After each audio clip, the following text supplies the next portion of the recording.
راپۆرتی ئەم ساڵی تۆڕی هاوپەیمانی کەمایەتیەکان دوو تەوەری سەرەکی لە خۆدەگرێ. یەکەمیان ئەو ڕەوشی سیاسی کە لە 2020 تێپەڕێ بە تایبەتی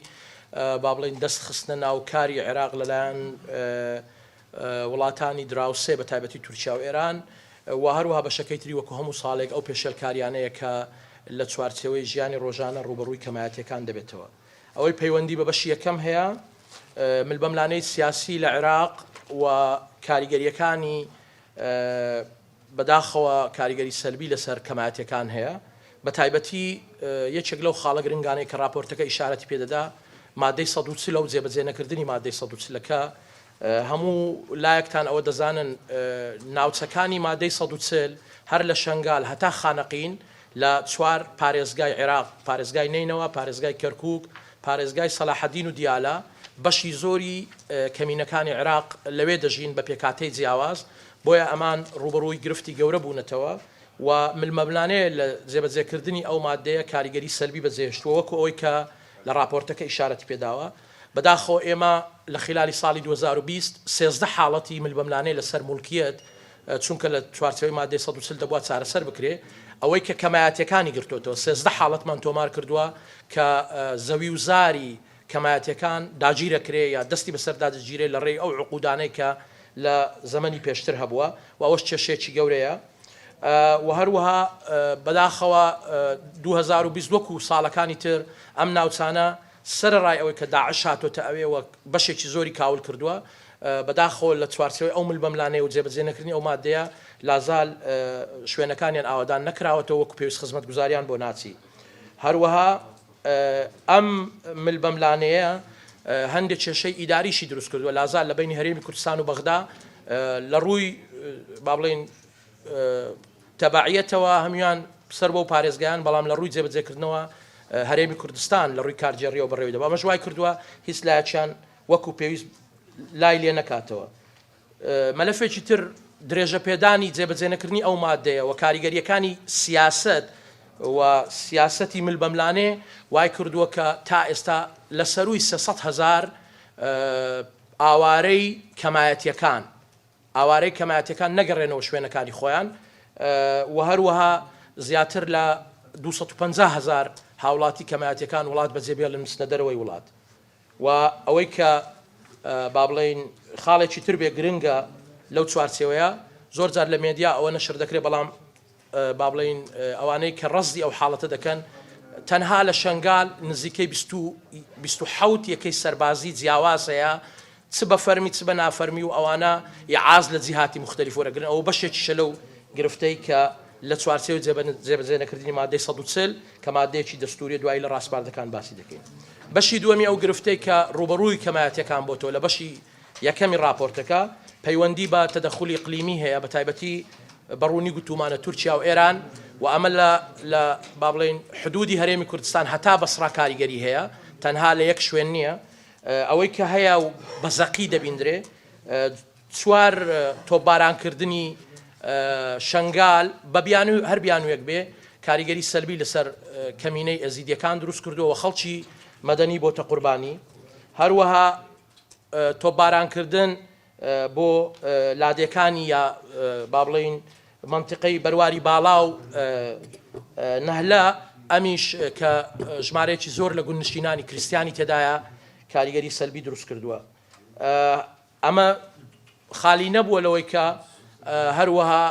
ئێرانیش بە بیان و جیاواز قسفی هەندێک ناوچەی یا گوندنشین و سنووری عێراق ئێران یا لە چوارچێوەی هەرێمی کوردستان کاکەیەکان تێیدا زەرەرمەند بوون یا گوندەکانی ئەوان تێیدا زەرەرمەند بوون. ئەمە سەرڕای ئەوەی کە ئەو هێزولایەنانە بەداخەوە لە هەندێک ناوچە کە کەمینەکان تێیدا دەژین بە تایبەت لە دووسخورمات و شێوازی با بڵێن هێزی چەکدار و وەلاعاتی ئەو هێزە چەکدارەیانە هەڕەشەیەکی ڕوون بووە لەسەر کەمایەتیەکان کە لەو ناوچەیە دەژین. ئەوەی کە پەیوەندی بە پێشێلکاری هەبێت بە شێوەیەکی گشتی تۆڕەکە 86 حاڵەتی تۆمار کردووە کە ئەم 86 حاڵەتە 69یان بە کەسی بووە پێشێلکاری بەرامبەر کەس کراوە و 17 حاڵەتیان حاڵەتی نەمەتیە کە بە کۆمەڵ لە بەرامبەر کەمایەتیەکان ئەنجام درراوە کە بەداخەوە ئەمە حاڵەتێکی گەورەیە و دووبارە دەبێتەوە چەندین ساڵە. گرنگترین ئەو پێشێلکاریانەی کە ڕست کراوە پەیوەستن بەم بارودۆخانەی کە باسی دەکەم بە خێرایی. یەکەم کاریگەریەکانی کۆڤید-19 یا با بڵێن ڤایرۆسی کۆرۆنا و ناوچەکانی ئەقەلیات زەرمەند بوون تێیدا و چەندین پێشێلکاری لەو بارەت لە بەرامبەر ئەوان کراوە. مەسئلەی خۆپێشاندانی بەردەوام لەو ناوچانەوە هەڕەشەکردن لە خۆپێشاندەران یا دەستگیرکردنیان بەبێ بنەمای یاسایی.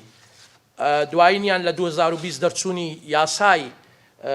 هەڵبژاردنە کە بەداخەوە سەرڕایبوونی قەراراتی محکەمەی ئیتیحادی بۆ ئینسافی ئێزیدیەکان و هەروەها کەمایەتیەکانی تر کە لە عێراقن بەداخەوە قانونەکە وەکو خۆی دەرچووە و بەڕوونی دامەزراوەیەکی تەشریعی وەکو مەجلیسی نواب عێراقی پێشێلکاری بەرامبەر کەمایەتیەکان کردووە. هەڵاتن لە سزا و نەبوونی دادپەروەری لە پرۆسەی دادگاییکردن کە جەنابتان دەزان بەشێک لە ئەقەلیات خراونەتە بەرتۆمەت لە راپۆرتەکەمان بە درێژی چەند کەیسێکمان باس کردووە کە بەداخەوە ئێمە با بڵین بێتۆمەتیان نەزانین و دادگا تۆمەتی خراوەتەپان لەبەرەوەی کەسێک نییە داکۆچیان لێ بکات دیفاعێکی پێویستیان لێ بکە. هەروەها بەردەوامێتی لە هەڕەشە و ڕاوەدوونان یا دەست بەسەرداگرتن یا با بڵین هەڕەشە لێکردنی چالاکوانانی بواری مافی کەمایەتیەکان کە بە تایبەت ممکنە لە راپۆرتەکە باسی ئەوانەی کە لادینین یا معتەقەد بڕوایەکی جیاوازیان هەیە لە بڕوای زۆرینە و دوایینیان ئەوەی کە لە راپۆرتەکە باس کراوە بەردەوامێتی گوتاری توند ئاژۆیە لە ناوچەی جیاواز کە بەداخەوە دەبێ بەڕوونی حکومەتی عێراق و حکومەتی هەرێمی کوردستان ڕێبگرن لە مەسئلەی گوتاری توند ئاژۆ. خاڵێکی تر کە لەو راپۆرتە بەزەقی باسمان کردووە بە گرنگمان زانیوە ئەو ڕێکەوتنامەی نێوان حکومەتی عێراق و حکومەتی هەرێمی کوردستانە تایبەت بە سنجار بە شنگال ئەو هەر ئیتیفاقەیە کە هەیە بە دیتنی هاوپەیمانی کەمینەکان ئەبێ لەسەرەوە بۆ خوارەوە لە خوارەوە بۆ سەرەوە گفتوگۆ و ڕاوێژ لەگەڵ هەموو لایەنەکان بکرێت تا کۆنکریتتر و باشتر و ڕێکوپێکتر جێبەجێ بکرێت کە بەداخەوە وەلانانی هەندێک لەو گروپانەی کە ئێستا بە دیفاکتۆ هەن و حزوریان هەیە و خەڵکی ئێزیدی ئینتیمای بۆیان هەیە بەشداری پێنەکردیان ئەوەی لێکەوتەوە کە جەنابتان دەزان کۆمەڵی خۆپێشاندان و ناڕزایی لە جێبەجێکردنی ئیتیفاقیەکە هەبووە دەبووە ئەوانیش وەکو تەرەف گفتوگویان لەگە بکرێت بەلایەنی کەم پێش بڕیاردان یا واژۆکردنی ئیتیفاقیەکە. گرنگترین ئەو ڕاستپاردانە کە کەمایەتیەکان با بڵێن ئەوەی پەیوەندی بە حکومەتی عێراق و حکومەتی کوردستان هەیە یەکەم پەیوەستە بەوەی کە بە هیچ شێوەیەک کەمایەتیەکان نەخرێنە ناو ئەو ملبەملانێ ناوخۆیی و هەرێمیە کە بە حقیقەت ڕۆژی بە ڕۆژی ئەوان زەرمەندی گەورن لەو پرۆسێت چکە بە حقیقەت ئەوان بەرگەی ئەو ملبەملانەیە ناگرن. چوارەم هاوپەیمانی داوا دەکات لە ئەنجومەنی نوێنەرانی عێراق کە یاسای مافی پاراستنی کەمایەتیەکان پشت ئەستور بە مادەی 125 دەستوری عێراق دەربچێ هەرچی زووە. پێنجەم زۆر زەروریە لێکۆڵینەوەی کارە لە هەموو ئەو پێشێلکاریانە بکرێت کە ئێمە لە راپۆرتەکان و خەڵکی تریش لە راپۆرتەکانیان دەیخەنە ڕوو سزای تۆمەتباران بدرێبەوەی ئەم سلوکە بەردەوام نەبێ و قەرەبووی زیان لێکەوتوان بکرێتەوە. شەشەم حکومەتی عێراق بەڕوونی دان بۆ دابنرێ ئەوەی ڕووی داوە لە ناوچەی کەمایەتیەکان بەشێکە لە جەریمەی نێودەوڵەتی جەرائیمی نێودەوڵەتی تاوانی نێودەوڵەتی دەرهەق بە کەمایەتیەکان کراوە و داواش دەکەین لە خاڵی هەفتەم کە حکومەتی عێراق و حکومەتی هەرێمی کوردستان شێڵجێرانەتر ئازایەنەتر ڕوبەڕووی ئەو گوتاری توند ئاژۆیە ببێتەوە کە بە بەردەوام کەمینەکان دەبنە قوربانی گوتارێکی توند کە دامەزراوە فەرمیەکانی دەوڵەت تێیدا بەکاردێ لە دژی کەمایەتیەکان. و هەروەها داوا دەکەین مەسئلەی گۆڕینی دیمۆگرافیا ناوچەی کەمایەتیەکان ڕابگیرێ هەرچی زووە چونکە بەڕوونی ئێستا کاکەیەکان